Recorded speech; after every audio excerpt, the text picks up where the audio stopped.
امریکہ اور ایران کے درمیان گہرے اختلافات اور کشیدگی کم کرنے کے لیے پاسدارانہ انقلاب کے ساتھ براہ راست رابطے کا چینل قائم کرنے پر اتفاق ہوا، جس کا انکشاف امریکی نائب صدر جے ڈی وینس نے ایک برطانوی نیوز ویب سائٹ کو انٹرویو دیتے ہوئے کیا۔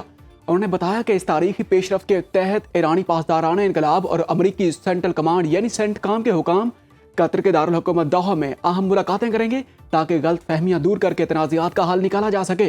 جے ڈی وینس نے مزید واضح کیا کہ متحدہ عرب امارات نے بھی ایران اور خصوصاً پاسدارانہ انقلاب کے ساتھ ایسے نئے سفارتی رابطے استوار کیے ہیں۔ آبنۂ ہرمز کا کنٹرول کسی ایک ملک کے حوالے نہیں کیا جا سکتا، امریکہ کا ایران کو پیغام۔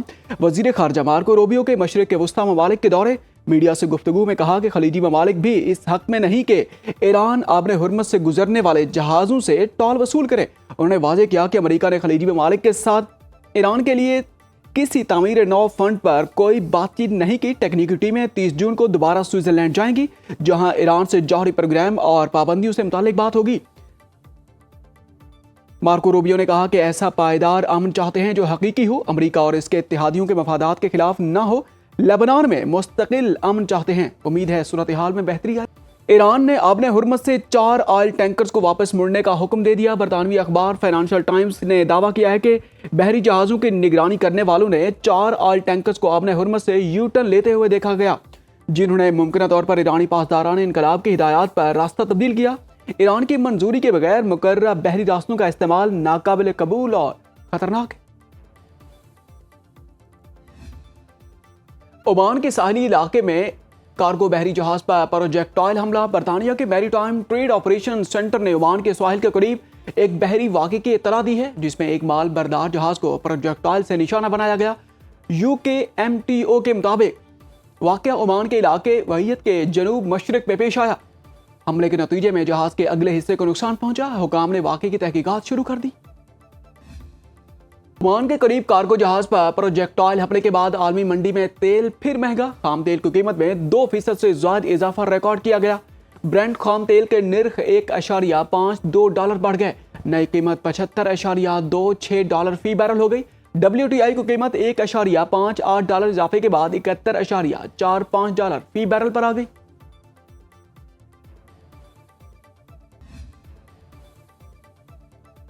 ایران اور عمان کے وزرائے خارجہ کا ٹیلی فونک رابطہ۔ ایرانی سرکاری میڈیا کے مطابق فریقین نے آبنۂ ہرمز میں بحری ٹریفک پر تعاون کو جاری رکھنے کی ضرورت پر زور دیا۔ مسقط میں حالیہ بات چیت کا خیر مقدم، باہمی دلچسپی کے امور پر سفارتی مشاورت اور ٹیکنیکی تعاون پر اتفاق۔ ایرانی وزیر خارجہ عباس عراقچی نے کہا ہے کہ عمان کے ہم منصب بدر ابو السعیدی سے آبنۂ ہرمز میں سمندری انتظامات اور 60 دن کی مقررہ مدت کے لیے طے شدہ عارضی اقدامات پر بات ہوئی۔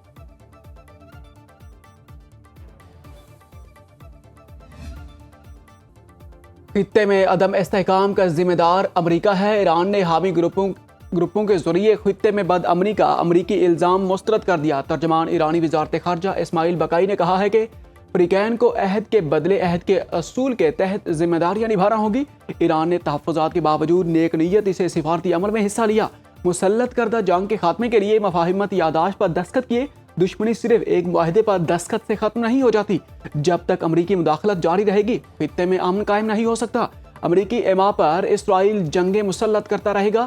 امریکی حکمران طبقے نے کبھی بھی ایرانی قوم کے ساتھ اپنے رویے میں خلوص کا مظاہرہ نہیں کیا۔ 5 دہائیوں کے تجربات ہر قدم احتیاط کے ساتھ اٹھانے کا تقاضا کرتے ہیں۔ مفاہمت یادداشت پر امریکی حکام کے متضاد بیانات ماضی کی وعدہ خلافیوں کی یاد تازہ کرتے ہیں۔ معاہدے کے متن سے متصادم تشریحات سے گریز کرنا ہوگا۔ اٹلی نے نیٹو سربراہ کے ایران جنگ میں امریکہ کی مدد کرنے کا دعویٰ مسترد کر دیا۔ نیٹو سربراہ مارک روٹے کے بیان پر اطالوی وزیر اعظم کا رد عمل۔ جارجیا میلونی کہتی ہے کہ ایران تنازع میں اٹلی نے حصہ نہیں لیا، امریکی فوج کو صرف ٹیکنیکل اور لاجسٹک سپورٹ دی۔ مارک روٹے نے کہا تھا کہ ایران جنگ میں اٹلی سے 500 امریکی جنگی جہازوں نے اڑان بھری تھی۔ امریکی سپریم کورٹ نے صدر ڈونلڈ ٹرمپ کو بعض تارکین وطن کو نکالنے کا اختیار دے دیا۔ حکومت ہیٹی اور شام کے ہزاروں پناہ گزینوں کو انسانی بنیاد پر حاصل امریکہ میں 1 اشرے سے زائد رہائش اور کام کا قانونی درجہ ختم کر سکتی ہے۔ عدالت نے فیصلے میں لکھا کہ حکومت کو میکسیکو سرحد پر لوگوں کو روکنے کا اختیار ہے۔ پناہ کی درخواست دینے کے لیے امریکہ میں موجود ہونا ضروری قرار۔ 9 میں سے 6 ججز نے ٹرمپ انتظامیہ کے حق میں، 3 نے مخالفت میں فیصلہ دیا۔ میکسیکو میں کھڑے رہنے کو امریکہ میں داخل ہونا نہیں سمجھا جا سکتا۔ وینزویلا میں 2 شدید زلزلوں سے بڑے پیمانے پر تباہی، 167 ہلاکتوں کی تصدیق، 1000 سے زائد زخمی، ہزاروں لاپتہ۔ امریکی جیولوجیکل سروے کے مطابق ہلاکتیں 1 لاکھ تک بڑھ سکتی ہیں۔ زلزلے سے دارالحکومت کراکس اور ساحلی صوبہ لاگوائرا سب سے زیادہ متاثر ہوئے۔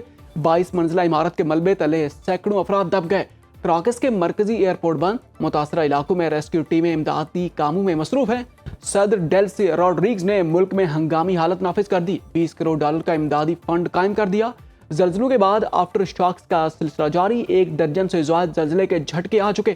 زلزلہ پیما مرکز کی مزید زلزلوں کی پیشگوئی۔ امریکی صدر ڈونلڈ ٹرمپ کی جانب سے وینزویلا کی مدد کا اعلان۔ بیان میں کہا گیا کہ وینزویلا کو مشکل صورتحال سے نمٹنے کے لیے ہر ممکن وسائل فراہم کریں گے۔ امریکی حکام کے مطابق وینزویلا کے لیے سرچ اینڈ ریسکیو ٹیمیں روانگی کے لیے تیار ہیں۔ ملبے میں دبے لوگوں کو نکالنے کے لیے ہیوی مشینری وینزویلا پہنچائی جا رہی ہے۔ اقوام متحدہ، فرانس اور سوئٹزرلینڈ کی امدادی ٹیمیں بھی آج رات وینزویلا پہنچیں گی۔ چین، برطانیہ، یورپی یونین، ایران اور دنیا کے دیگر ممالک کی جانب سے وینزویلا کو تعاون کی پیشکش۔ صدر مملکت آصف علی زرداری اور وزیر اعظم شہباز شریف کا وینزویلا میں زلزلے سے نقصانات پر اظہار افسوس۔ ملک بھر میں یوم عاشور آج مذہبی عقیدت و احترام سے منایا جا رہا ہے۔ لاہور میں شبیہ ذوالجناح کا مرکزی جلوس نثار حویلی سے برآمد۔ جلوس مقرر راستوں سے ہوتا ہوا کربلا گام شاہ پہنچ کر اختتام پذیر ہوگا۔ کراچی میں 10 محرم کا مرکزی جلوس نشتر پارک سے نکالا جائے گا۔ پشاور میں رات بھر عاشور کے 20 جلوس برآمد ہوں گے۔ چھوٹے بڑے شہروں میں 9 محرم کے ہزاروں جلوس اور مجالس کا اہتمام کیا گیا۔ عزاداروں نے شہدائے کربلا کی یاد میں گریہ زاری اور نوحہ خوانی کی۔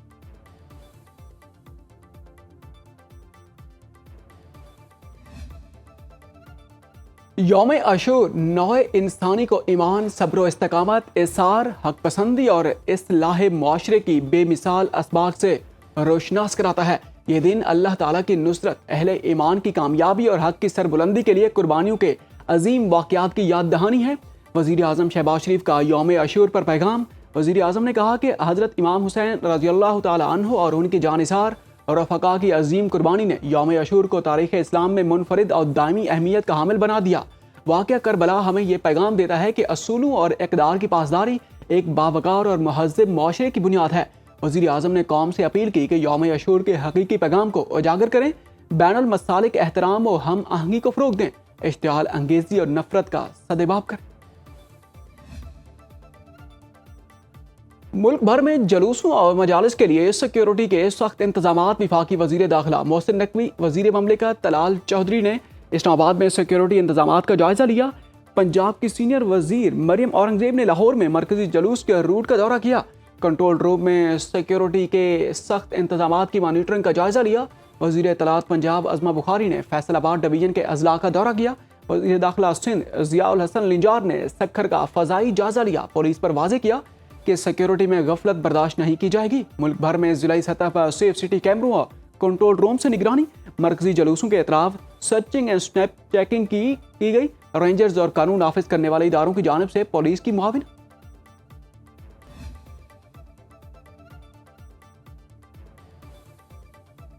عاشورہ کے موقع پر ملک بھر میں نذر و نیاز اور سبیلوں کا اہتمام۔ چھوٹے بڑے شہروں میں ہزاروں مقامات پر پانی، شربت اور دودھ کی سبیلیں لگائی گئی۔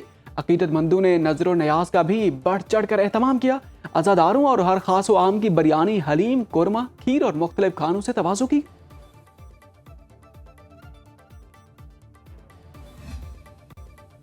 پاکستان عالمی سطح پر امن اور استحکام کی علامت بن گیا۔ اب وقت آ گیا ہے کہ پاکستان کو مضبوط معاشی قوت بنایا جائے۔ نائب وزیر اعظم اسحاق ڈار کی میڈیا سے گفتگو۔ انہوں نے کہا کہ پاکستان کی طرف بری نگاہ ڈالنے والوں کی آنکھیں نکال دیں گے۔ پاکستان کو تنہا کرنے کا خواب دیکھنے والوں کو رسوائی کا سامنا۔ پاکستان کا نام ساری دنیا میں گونج رہا ہے۔ دنیا پاکستان کو پیس میکر کے نام سے جانتی ہے۔ امریکہ ایران تنازع میں پاکستان نے ثالثی اور مصالحت کے لیے مثبت کردار نبھایا۔ وزیر اعظم شہباز شریف اور فیلڈ مارشل سید عاصم منیر کی خدمات قابل تحسین رہی۔ اب پاکستان دوبارہ استحکام کی جانب گامزن ہے۔ جہاں اللہ کی عبادت ہو رہی ہو وہاں خدمت کا جذبہ اختیار کرنے سے ملک و قوم کے حالات بہتر ہوتے ہیں۔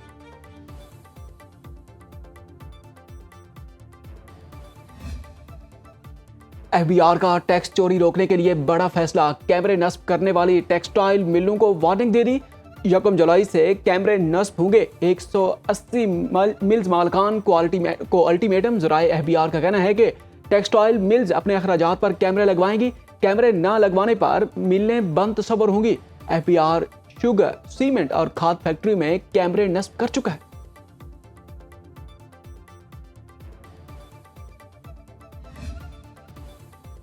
گورنر خیبر پختونخوا فیصل کریم کنڈی سے پیپلز پارٹی کے سینئر رہنما سید نوید قمر کی ملاقات۔ ترجمان گورنر ہاؤس کے مطابق ملاقات میں ملک کی مجموعی سیاسی صورتحال پر تبادلہ خیال کیا گیا۔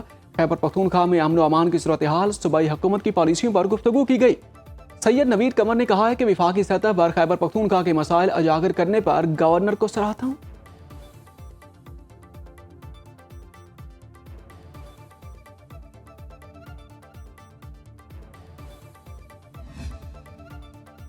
پنجاب میں 15 اگست تک 3 بڑے ہسپتال آپریشنل ہو جائیں گے۔ وزیر اعلیٰ مریم نواز کی زیر صدارت اجلاس میں briefing. Nawaz Sharif institute of cardiology Sargodha کا افتتاح 15 جولائی کو متوقع۔ Institute of cancer treatment and research Lahore 31 جولائی اور جناح انسٹیٹیوٹ آف کارڈیالوجی کا افتتاح 15 اگست کو ہوگا۔ ادھر university of health sciences Punjab میں پہلی مرتبہ روبوٹک سرجری کورس شروع کرے گی۔ برطانوی ماہر روبوٹک سرجری پروفیسر ڈاکٹر متین شریف UHS پہنچ گئے۔ 3 ماہ کی تربیت کے بعد سرٹیفکیٹ جاری کیا جائے گا۔